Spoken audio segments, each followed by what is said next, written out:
La préparation à la naissance. La préparation à la naissance, on te la propose généralement pendant la grossesse, donc que ce soit un premier enfant, un deuxième enfant, un troisième enfant ou plus. Et il y a beaucoup de choses qui sont possibles finalement en termes de préparation à la naissance.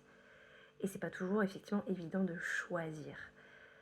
En fait, choisir sa préparation à la naissance, c'est pouvoir se questionner sur déjà est-ce qu'on a une idée déjà de la naissance qu'on aimerait vivre et ressentir. Est-ce qu'il y a déjà quelque chose qui est présent comme quelque chose de déjà complètement, comme j'aurais envie de dire, inné en nous, se dire c'est une évidence, j'accoucherai de telle manière. Il y a certaines femmes qui ont vraiment ça, hein, vraiment ce truc de il n'y a pas d'autre option, je vais accoucher de telle façon dans l'eau, de manière physiologique, ou pour moi c'est sans péri, etc. Ou, etc. Ou au contraire, moi c'est inconcevable qu'effectivement que j'accouche par voie basse, pour moi ça sera une césarienne programmée. Et voilà, quelque chose qui est déjà comme presque défini du coup en elle. Donc ça c'est intéressant de déjà faire un peu un état des lieux de base, qu'est-ce que j'aimerais.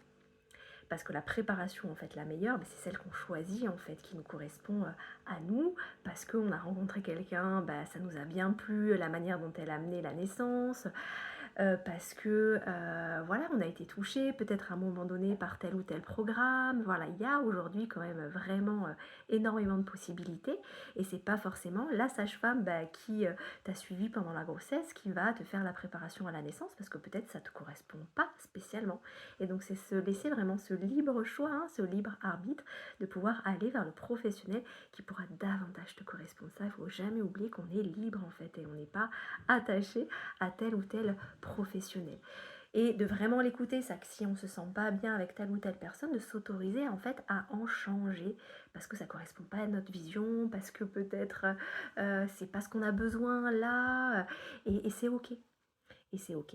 Des fois on a besoin de présentiel, des fois on a besoin de choses plutôt en ligne, des fois on est plus réceptive à des choses qu'on entend, à de l'audio, des fois on est plus réceptive plutôt à lire quelque chose. Enfin bref, il y a vraiment ce questionnement, je trouve, ces questions à se poser. Qu'est-ce que moi j'ai envie? Qu'est-ce qui me ferait plaisir aussi, hein, carrément? Qu'est-ce qui me mettrait en joie? La prépa, ça doit être juste de la joie, ça doit pas être quelque chose, on m'a dit que, il faut que je fasse de la préparation à la naissance.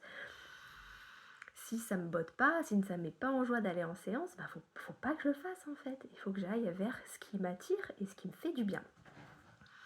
Dans cette vidéo, je vais t'essayer quand même de te dire pour moi